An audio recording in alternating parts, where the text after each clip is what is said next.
How to fix Epic Games the request could not be completed. Now in this video, I'm going to show you how you can fix Epic Games the request could not be completed.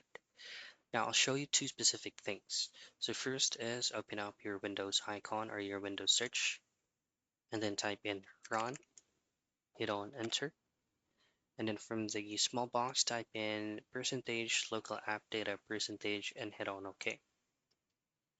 Then from here, it will open up your local folder that is directly from your PC.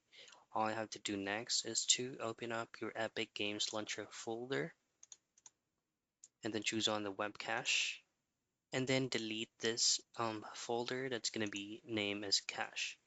Delete this and try to relaunch your software or application of Epic Games to see if it works. Your last resort is to contact their support service. For you to access the support feature or the support tab, you need to log in into your account first and then click on support. From the next page, you just need to simplify and input the main issue that you're having with. For example, the request could not be completed, and you can actually try to add more from here till you find or to get into the option that says create ticket.